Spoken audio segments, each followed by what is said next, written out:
Dear students, today we will revise the most important chapters of physics using mind maps. So it will be very helpful for quick revision during exam hours. बच्चों, आज हम most important और high weightage chapter light revise करेंगे, जिसमें reflection और refraction के main concepts हैं. Reflection क्या होता है? Reflection is bouncing back of light when it falls on a smooth surface, and refraction is bending of light at interface of two mediums due to change in its speed. Speed of light in vacuum is 3 into 10 to the power 8 meter per second, while if it moves from one medium, that is water or glass or any other medium, it changes its speed. Now, there is very important formulas: mirror formula and lens formula. Mirror formula is 1 upon v plus 1 upon u is equal to 1 upon f, where v is the image distance, u is the object distance, and f is the focal length. Focal length is always represented by small f. Similarly, for lens, the formula is 1 upon v minus 1 upon u is equal to 1 upon f. So you can see the only difference is about plus and minus, which you have to remember while using. Now, magnification is how many times it is changed. That means object and image में क्या changes हुए हैं. So m is equal to minus v upon u is equal to hi upon ho, where v is the image distance, u is the object distance, hi is the height of image, and ho is height of object. Here m is positive for virtual images and m is negative for real images. Now, sign convention that is used, u is always negative. That means object distance is always taken negative, that is on left side. And focal length is negative for concave mirror and lens, while positive for convex mirror and lens. Now you can see the reflection of light by a plane mirror. So light is coming from source and this is the incident ray, and after striking the mirror it will get reflected and this is reflected ray. When we draw a normal between the two that is of 90 degree and it divides it into two equal parts, then angle of incidence is equal to angle of reflection. Now coming to magnification of lenses, m is equal to v upon u. Now here it is positive, is equal to hi upon ho. M is positive for all the virtual images while negative for all the real images. Now you can see here the refraction of light when a pencil is capped in a glass filled with water. Refraction of light is there. You can see the apparent image and actual position of the pencil. See how you are observing. This is the actual and this is the apparent position. Now the most important formula is power. Power is equal to 1 upon f, that is the reciprocal of focal length. If it is in meters, it will take 1, and if it is in centimeters, we will take 100 upon f. बच्चों, light chapter का most important topic है image formation bye concave mirror. Now there are 6 images formed in case of concave mirror, because concave mirror can form virtual as well as real image. Now first position is when the object is at infinity, you can see that image is formed at focus. Now second position is when the object is beyond center of curvature, the image is formed between center of curvature and focus. Now you can observe that the image is becoming larger. अब आप देखिए जब focus पे बन रही है तो point size की बन रही है, लेकिन सेंटर ऑफ कर्वेचर और फोकस के बीच में बन रही है तो थोड़ी सी बड़ी बन रही है. तो अब ऑब्जेक्ट डिस्टेंस जैसे जैसे कम होता जा रहा है पोल से, वैसे वैसे इमेज जो है बड़ी होती जा रही है और ऑब्जेक्ट का साइज छोटा होता जा रहा है. Now coming to the third case, when the object is placed at center of curvature, the image will form at center of curvature and of the same size but inverted. Now here, when the object is coming nearer to the focus, okay, then the image is formed beyond the center of curvature and its size is again increased. Image का size जो है वो बड़ा हो रहा है जैसे जैसे ये पास आता जा रहा है पोल के object. Now next position is when the object is at focus, the image will form at infinity. Now these two, A and E, are exactly opposite to each other. B and D are exactly opposite to each other. Now the last and the different ray diagram is when the object is placed between focus and pole. Now you can see the image is formed beyond the mirror. पीछे बन रही है A dash B dash you can see, and the size is enlarged, virtual and erect. So practice all these 6 ray diagrams. Now the laws of reflection of light. First law says the incident ray, reflected ray and normal all lies in same plane, and angle of incidence is equal to angle of reflection. हाँ, तो बच्चों जैसे मैंने कहा कि एक रे diagram convex lens या कॉनकेव मिरर में से 100% आएगा. तो अभी आप देख सकते हैं कि हमने कॉनकेव मिरर के सारे रे डायग्राम्स रिवाइज कर लिए हैं. अब हम रिवाइज करेंगे image formation by convex lens. Again there are 6 different ray diagrams for this. First one, object is at infinity.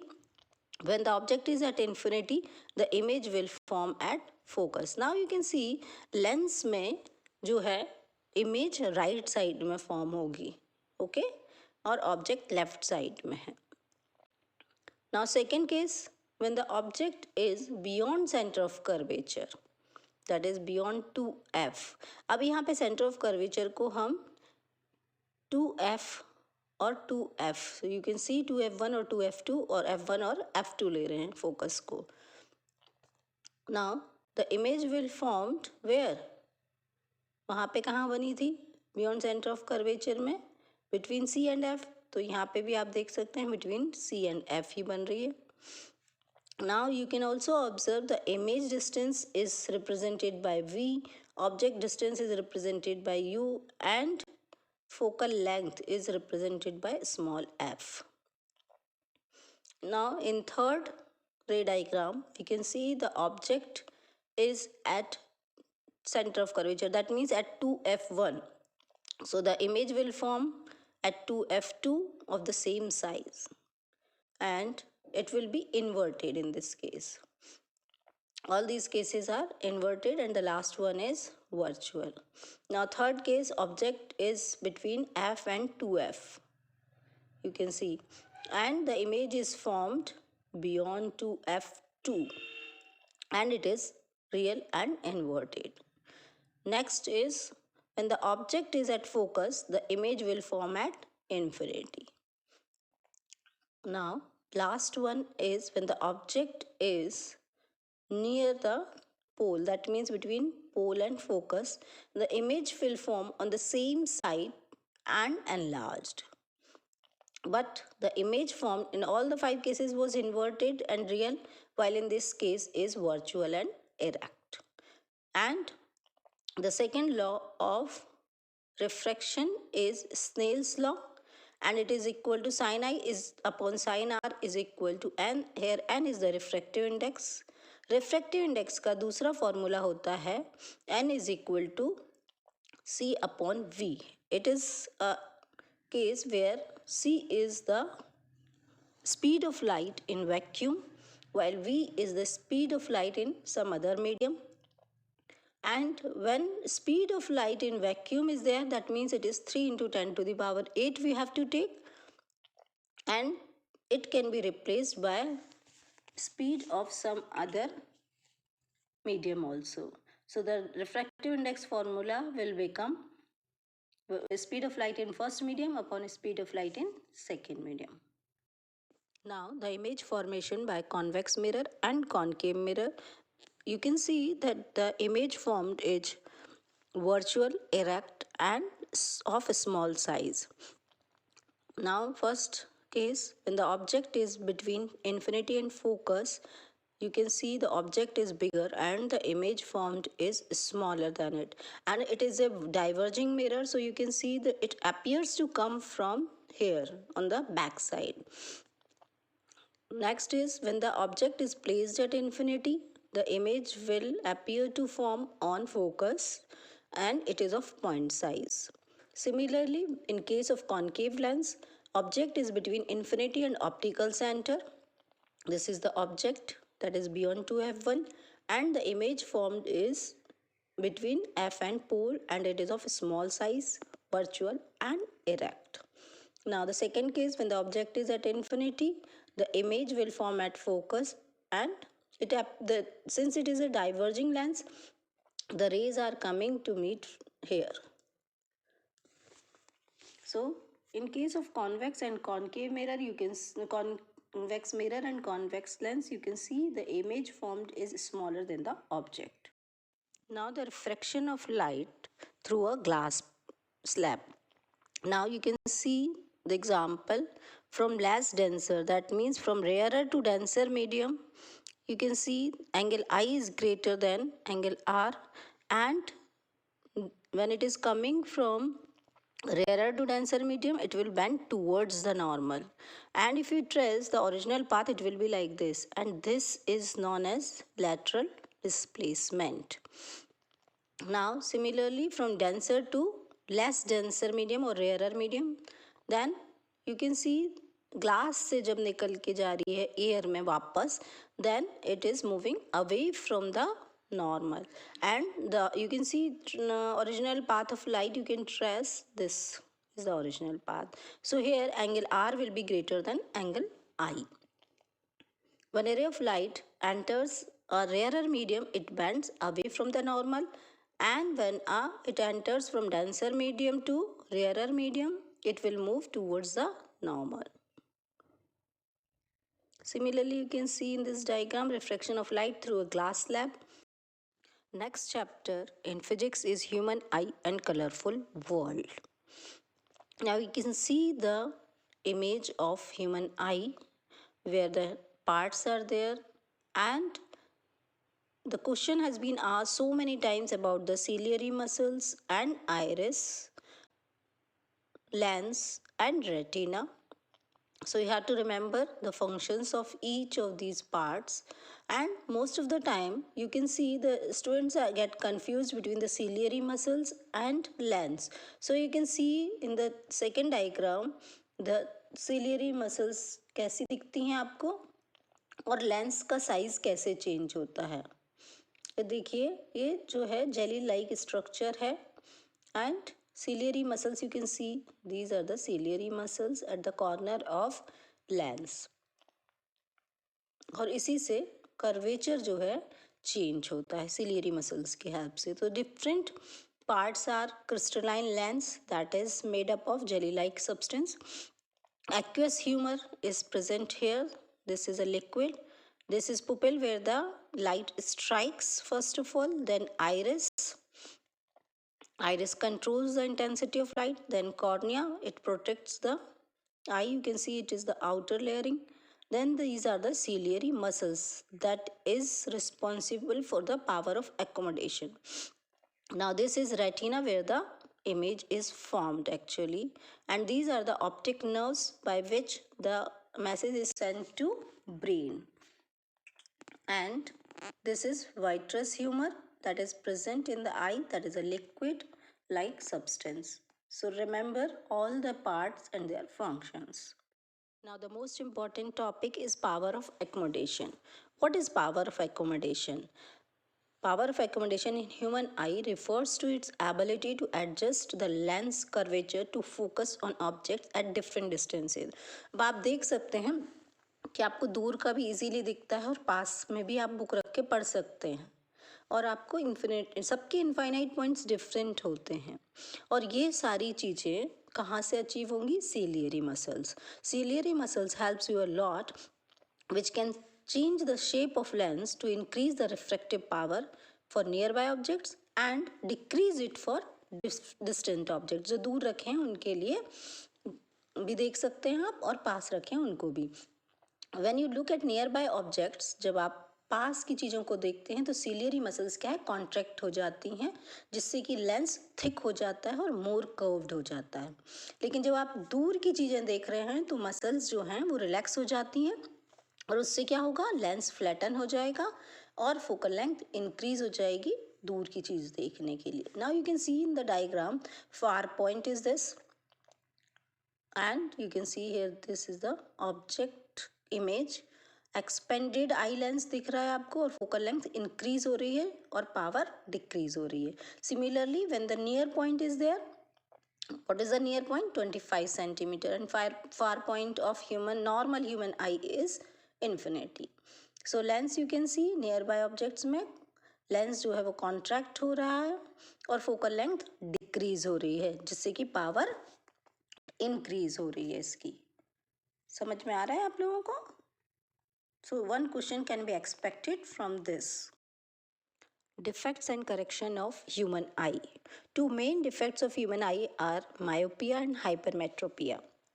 myopia में जो है इमेज रेटिना से पहले ही बन जाती है, हमें पास की चीज़ें तो इजीली दिखाई देती हैं लेकिन दूर की चीज़ें इजीली दिखाई नहीं देती हैं। अब इसमें रीज़न क्या है? नियर साइटेडनेस भी बोलते हैं इसको। इसमें आई बॉल जो है वो इलोंगेटेड हो जाती है, या शेप ऑफ कॉर्निया और लेंस जो है उसमें प्रॉब्लम आ जाती है। So it can be corrected by using concave lens. Now second is hypermetropia, जिसको फार साइटेडनेस भी कहते हैं। इसमें नियर पॉइंट जो है वो दूर चला जाता है। अब इसमें हम दूर की चीज़ें तो इजीली देखते हैं लेकिन पास की चीज़ें दिखाई नहीं देखती हैं क्लियरली। अब इसका रीज़न क्या है? When eye ball becomes too short, छोटी हो जाती है आई बॉल और शेप ऑफ कॉर्निया या लेंस में दिक्कत आ जाती है। इसको करेक्ट कैसे करते हैं हम? कॉन्वेक्स लेंस यूज़ करके सुटेबल पावर का, and numericals can also come on the basis of myopia and hypermetropia कि कौन सा पावर का लेंस लगना चाहिए इसमें।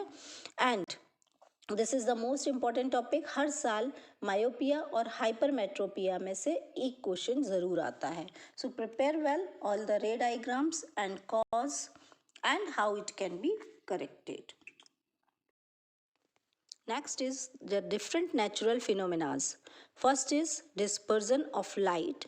That means the separation of light into different colors is called dispersion. Now you can see when a prism is there and white light is passed through it, then it get dispersed or separated into different colors by waveguide. Now remember, बच्चे क्या करते हैं बेटा?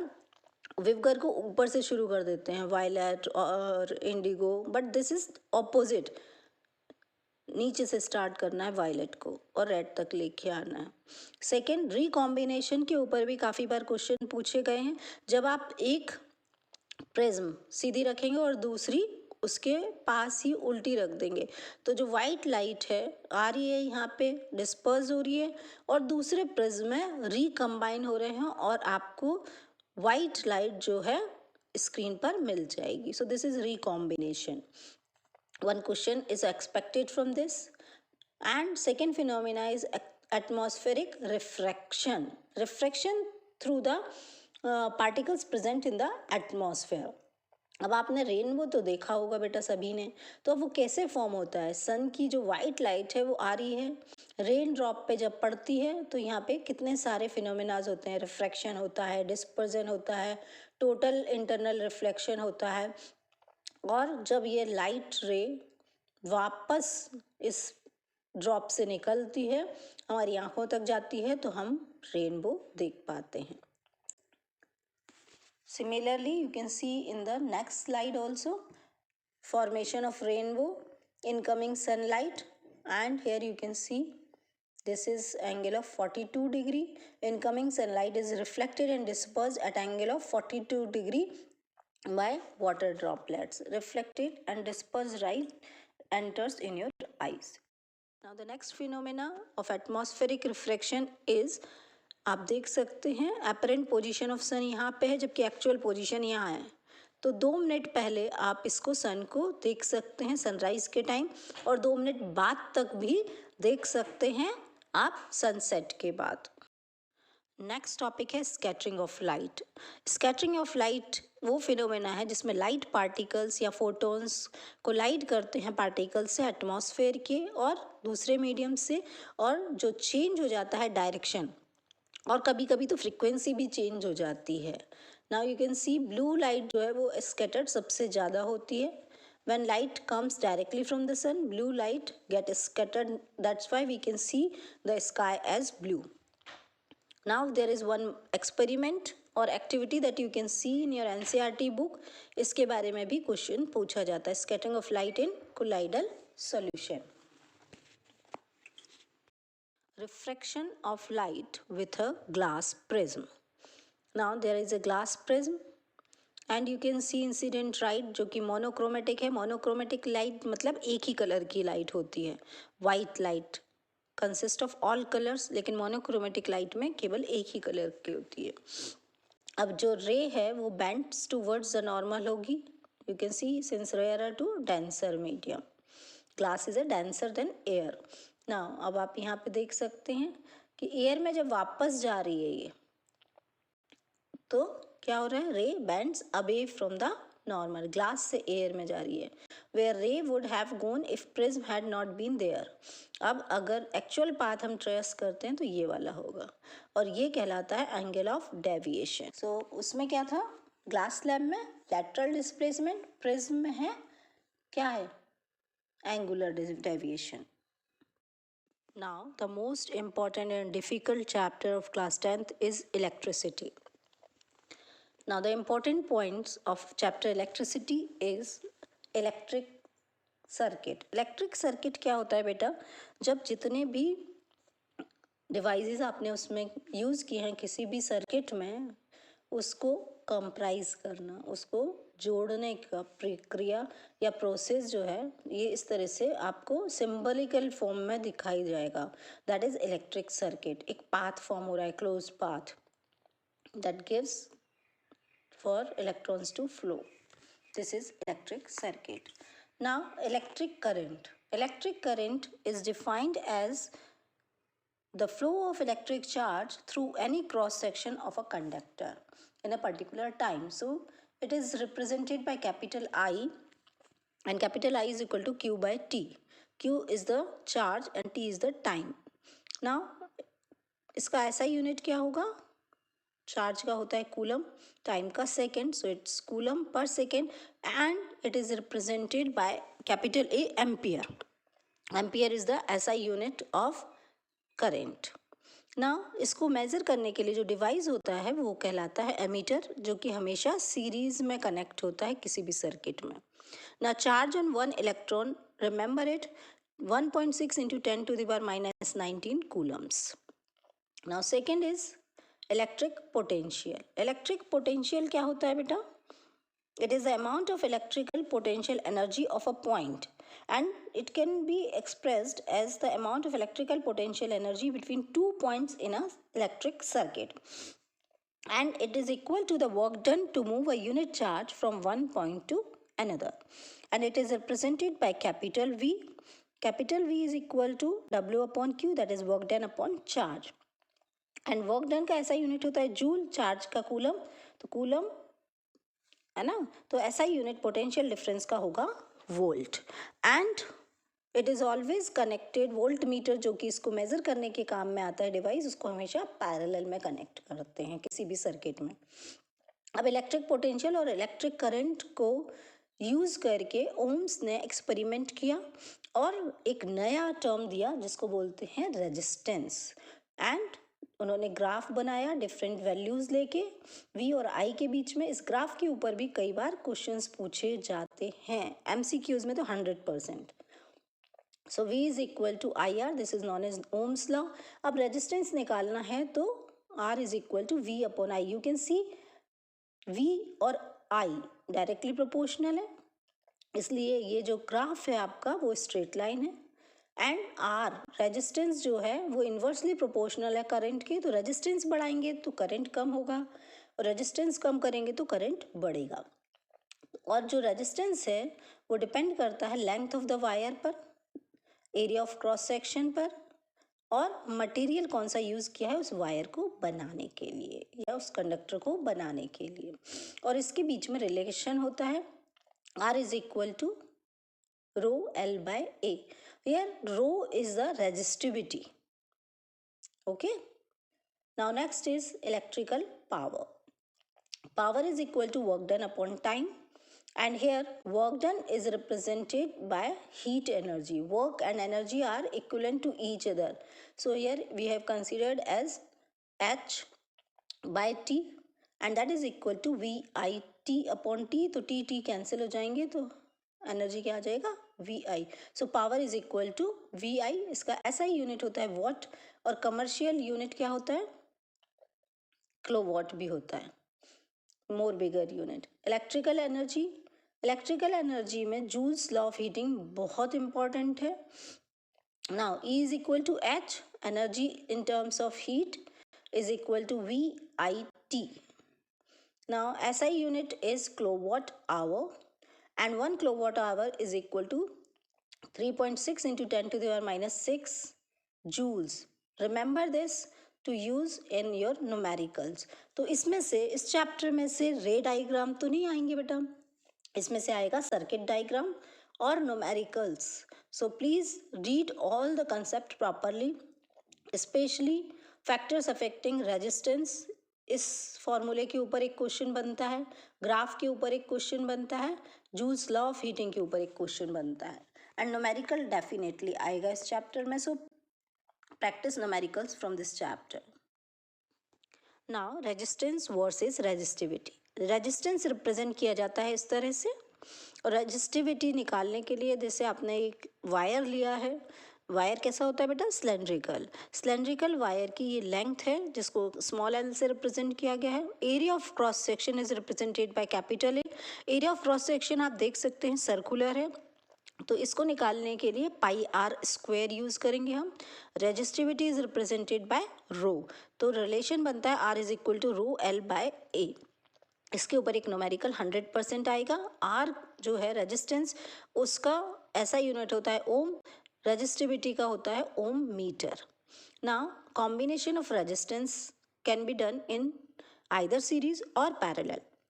तो पहले diagram में आप देख सकते हैं पैरेलल कॉम्बिनेशन में रजिस्टर्स को कनेक्ट किया गया है R1 R2 R3। अब इसमें देखिए कि करंट डिवाइड होता है, वोल्टेज सेम होता है, तो आपका एक्सप्रेशन फाइनल आता है इस तरह से R1 upon R equivalent is equal to 1 upon R1 plus 1 upon R2 like this. And similarly when we are connecting the resistors in series, इनको इस तरह से कनेक्ट करते हैं। अब इसमें करंट इक्वल होता है लेकिन वोल्टेज डिफरेंट होंगे। R1 का वोल्टेज V1, इसका V2, इसका V3। तो इस तरह से जब हम इसको सॉल्व करेंगे तो R equivalent simply you have to add all the resistors present in the circuit. So remember numericals इस पे से आ सकता है डायग्राम के फॉर्म में, and you have to solve them. Don't forget to change the SI units, सभी को SI unit में रखना है और ध्यान रखना है क्वेश्चन सॉल्व करते हुए। Now this is, you can remember all the formulas in one slide: power, current, voltage and resistance in different forms. Here you can see power is represented by capital P, so you can use V square upon R, R into I square और V into I। इनमें से तीनों में से कोई भी formula आप use कर सकते हैं depending on what is given in the numerical. अब वोल्टेज में देखिए R into I, P upon I और under root P into are.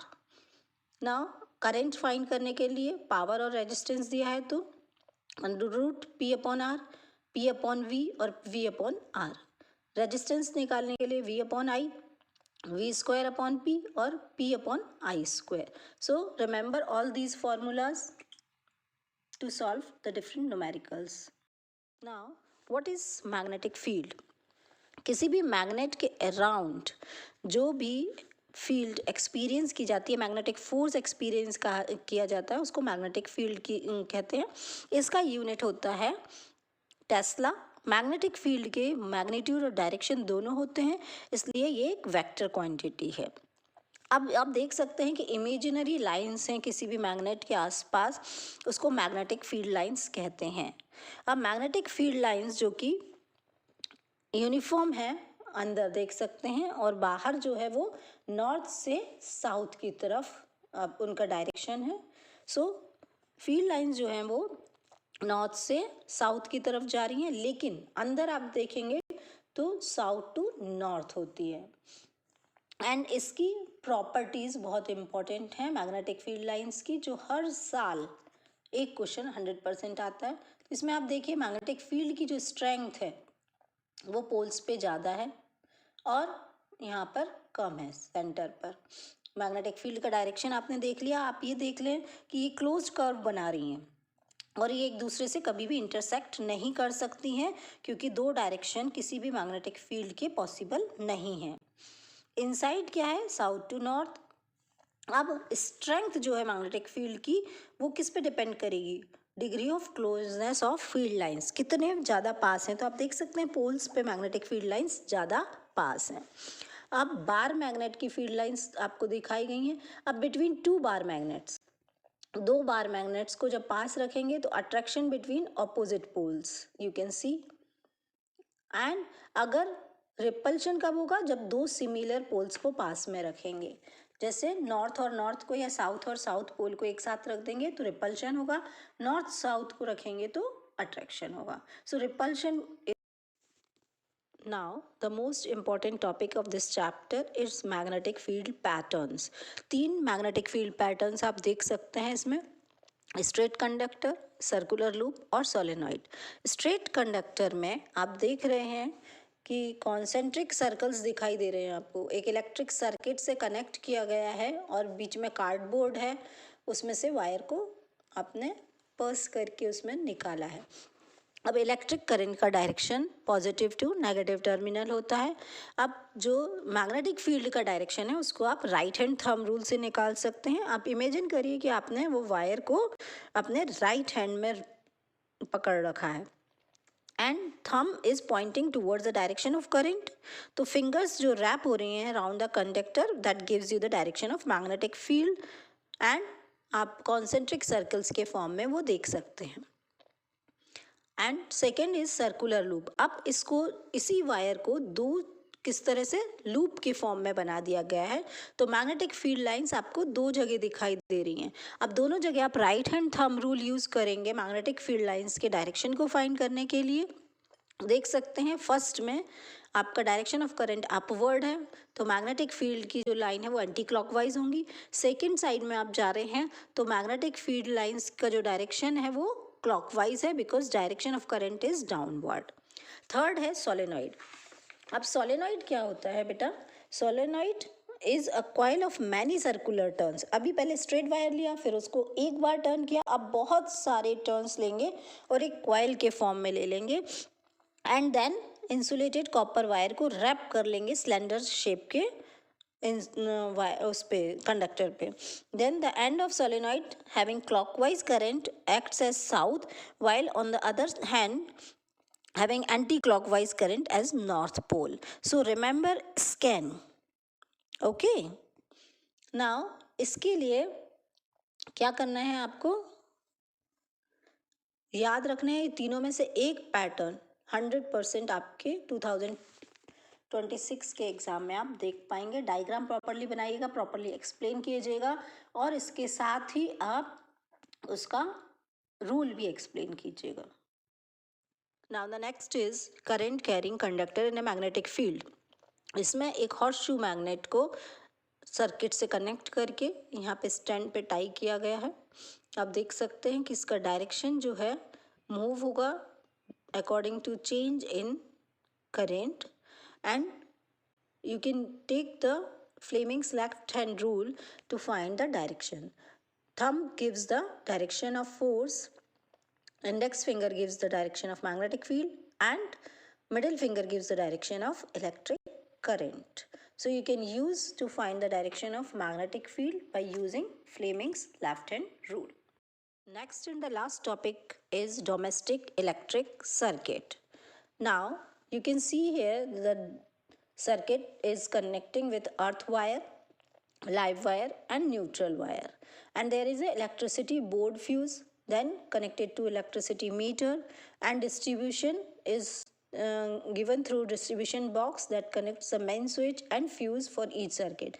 Now you can see in domestic electric circuit the all the circuits are connected in parallel. So the question can come, why these are not connected in series? What is the disadvantage if they connect in series, or what are the different advantages of connecting wires in parallel? Now the question can come on different safety measures like electric fuse.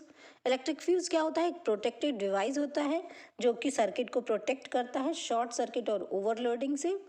ये एक thin piece of wire है जो low melting point का होता है और high resistance का होता है। ये हमेशा सीरीज में कनेक्ट होता है लाइव वायर के साथ और heating effect of electric current पर वर्क करता है। सेकेंड होता है अर्थ वायर। आपको दिख रहा है metallic body of electrical appliances को जो कनेक्ट करते हैं earth by means of earth wire. Third wire होता है ये। किसी भी तरह का लीकेज है इलेक्ट्रिक करंट का तो वो ग्राउंड में ट्रांसफ़र हो जाता है और ये प्रिवेंट करता है इलेक्ट्रिक शॉक से। शॉर्ट सर्किटिंग और ओवरलोडिंग के भी ऊपर एक मार्क का क्वेश्चन आ सकता है। ये फॉल्ट्स होते हैं डोमेस्टिक सर्किट के। शॉर्ट सर्किट में क्या होता है, जब आप लाइव वायर को टच करेंगे, लाइव वायर और न्यूट्रल वायर को टच करेंगे डायरेक्टली या किसी कंडक्टिंग वायर के थ्रू तो शॉर्ट सर्किट होगा। और दूसरा होता है overheating of electrical wire in any circuit due to the flow of large current beyond the specified limit। जो फ्यूज़ में स्पेसिफाई किए उससे ज़्यादा करंट अगर आप डालेंगे तो ओवरलोडिंग का खतरा होता है। Now some key tips to remember while preparing for physics exam. I am giving you 5-step method for every chapter to follow.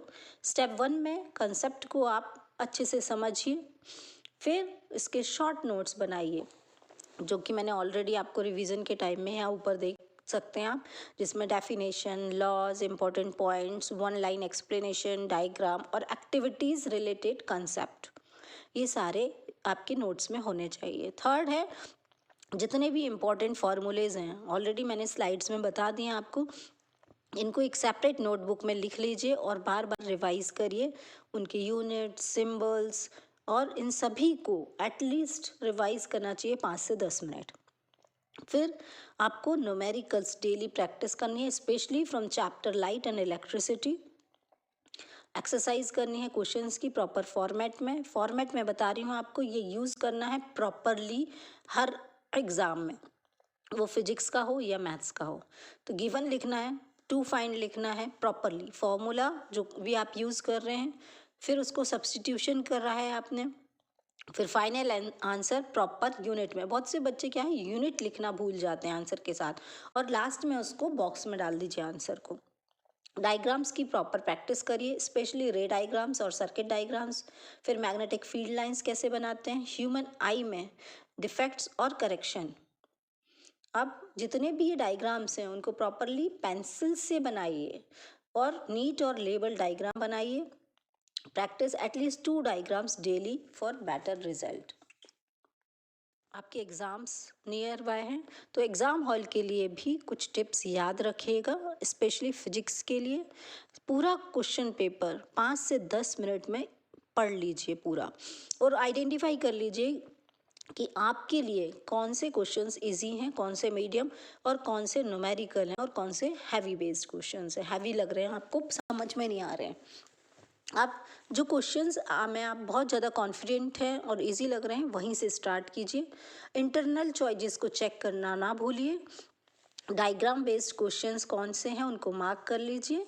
सबसे इम्पॉर्टेंट है read the question carefully and completely. मैं बार बार बोलती हूँ बच्चों को कि पूरा क्वेश्चन पढ़ें, ध्यान से पढ़ें, लेकिन फिर भी बच्चे कम्प्लीटली नहीं पढ़ते हैं। अरे ये क्वेश्चन तो मेरा किया हुआ है, फटाफट करने बैठ जाते हैं और मिस्टेक होती है।